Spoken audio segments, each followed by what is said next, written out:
Hello students, अभी तक हम अपने डाइजेशन एंड एब्जॉर्प्शन के डाइजेशन में पढ़ चुके हैं। अब बक्कल कैविटी में डाइजेशन, स्मॉल इंटेस्टाइन में डाइजेशन, हमारे स्टमक में डाइजेशन हम पढ़ चुके हैं। अभी कुछ केमिकल रिएक्शंस हैं जो हमने पढ़ी थी, उन्हीं को अभी आगे कंटिन्यू करते हुए देखते हैं।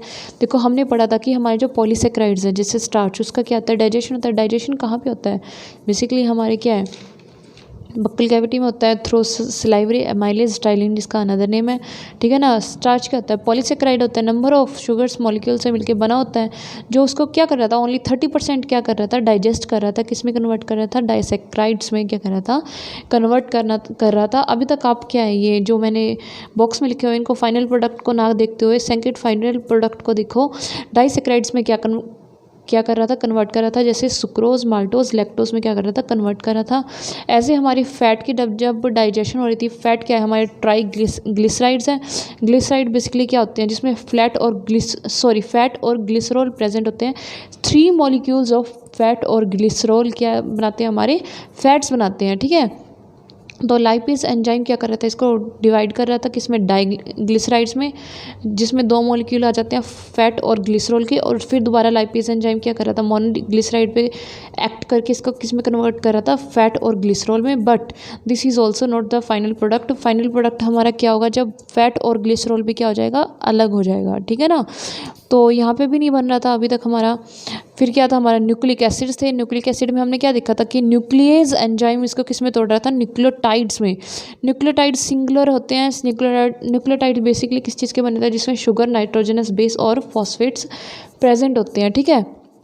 और न्यूक्लिक एसिड क्या होते हैं, पॉलीन्यूक्लियोटाइड्स, मतलब एक ही तरह के सिंगल न्यूक्लियोटाइड में 4-5 जब न्यूक्लियोटाइड इकट्ठे मिलकर क्या बनाते हैं, हमारे पॉलीन्यूक्लियोटाइड्स, जिनको क्या बोला जाता है, न्यूक्लिक एसिड।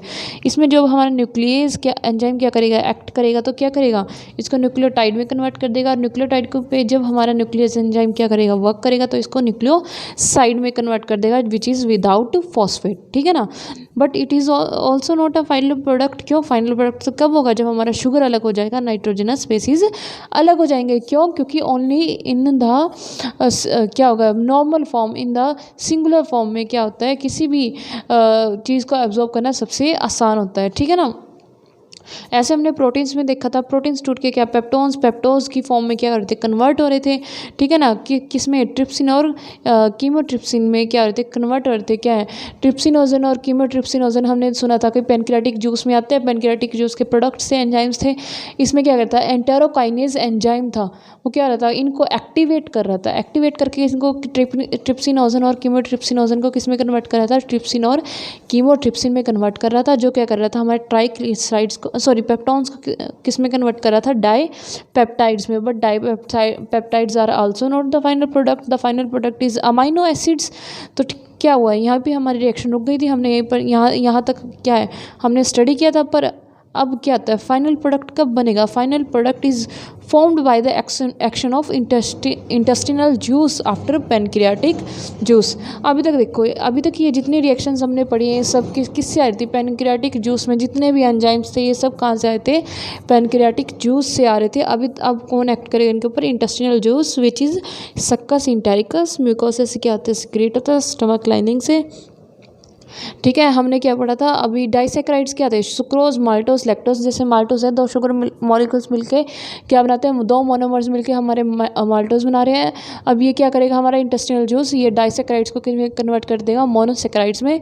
तो क्या आ जाएगा हमारे यहाँ पे final product, number of glucose molecules क्या आ जाएंगे हमारे पास प्रेजेंट होंगे। आगे क्या है हमारे पास, फैट और ग्लिसरॉल। तो ये क्या करेगा, जब इसको डिवाइड करेगा तो हमारे पास क्या आ जाएगा, फैट अलग हो जाएगा, ग्लिसरॉल क्या हो जाएगा, अलग हो जाएगा, with the help of intestinal juice. और यहीं पे हमारा न्यूक्लियोसाइड में क्या हो जाएगा, हमारे शुगर अलग हो जाएंगे, नाइट्रोजनस बेसिस क्या हो जाएंगे, अलग हो जाएंगे। डाईपेप्टाइड्स किस में कन्वर्ट हो जाएंगे, अमाइनो एसिड्स में कन्वर्ट हो जाएंगे। कोई बड़ी बात नहीं है, सिंपल हमारा फाइनल प्रोडक्ट हमको पढ़ना है। सबसे पहले हमारे क्या करेंगे, पेनक्रियाटिक जूस वर्क करेंगे, उसके बाद कौन वर्क करेगा, हमारा इंटेस्टिनल जूस। ठीक है ना। ये सारे क्या होते हैं हमारे बायोमैक्रो मॉलिक्यूल से बेसिकली क्या आते हैं, जो हमारी बॉडी में सबसे ज़्यादा हमें इनकी वांटेड थी और जिसको क्या कर दिया हमने सिंगुलर सबसे सिंपलर फॉर्म में क्या कर दिया हमने इनको कन्वर्ट कर दिया है। ऐसे हमारे क्या होते हैं, देखो आगे जो हमारे मैक्रो मॉलिक्यूल्स है वो break down occur in duodenum. जो बेसिकली हमारे बायोमैक्रो मॉलिक्यूल्स की ब्रेक डाउन कहाँ पे होती है, ड्यूडेनम में होती है। और ये एब्जॉर्ब कहाँ पे होता है, and absorb at duodenum and ileum region of small intestine. और ये कहाँ पे एब्जॉर्ब किया जाता है, हमारे बेसिकली ड्यूडेनम और इलियम रीजन में क्या किया जाता है, इनको एब्जॉर्ब किया जाता है। ठीक है ना। आगे क्या है, undigested and absorbed part pass to the large intestine. अब हमें पता है कि मेन क्या हो गई है, डाइजेशन तो हो गया है, ठीक है ना, डाइजेशन तो हो चुकी है। अब ये कहाँ पे ट्रांसफ़र कर दिए जाएंगे, हमारे लार्ज इंटेस्टाइन की तरफ इनको क्या कर दिया जाएगा, मूव ऑन कर दिया जाएगा। ठीक है ना। फिर इसके बाद क्या होता है, जब ये लार्ज इंटेस्टाइन में चले जाते हैं, जब ये लार्ज इंटेस्टाइन में जाएंगे तब क्या होगा, सबसे पहले इनकी एब्जॉर्प्शन ऑफ सम वाटर। देखो न्यूट्रिएंट्स तो सारे कहाँ से निकाल लिए गए हैं, स्मॉल इंटेस्टाइन से सारे न्यूट्रिएंट्स की एक्सट्रैक्शन हो चुकी है। अब बस हमारे पास क्या रहते हैं, कुछ वाटर की रह गई है, तो वो क्या हो जाएगी, एब्जॉर्प्शन लार्ज इंटेस्टाइन में हो जाएगी। और कुछ मिनरल्स हैं, ड्रग्स कह लीजिए, कुछ एक्स्ट्रा अमाउंट के मिनरल्स हो गए, वो सब कहाँ पे एब्जॉर्ब कर लिए जाएंगे, लार्ज इंटेस्टाइन में एब्जॉर्ब कर लिए जाएंगे। और क्या हो जाएगी, हमारे लार्ज इंटेस्टाइन में म्यूकस रिलीज़ किया जाता है। Mucus is a substance, liquid substance जो थोड़ा चिपचिपा सा होता है, वो क्या करता है, help in adhering the waste particles together. मतलब जो हमारे पास हमारा वेस्ट प्रोडक्ट डाइजेशन के बाद जो अनएब्जॉर्ब्ड या अनवांटेड वेस्ट निकला है, उसको क्या करा है, चिपकाने के लिए एक म्यूकस रिलीज होता है हमारे लार्ज इंटेस्टाइन से, जो पार्टिकल्स एक दूसरे से क्या हो जाए, एडहर हो जाए, चिपक जाए। ठीक है ना।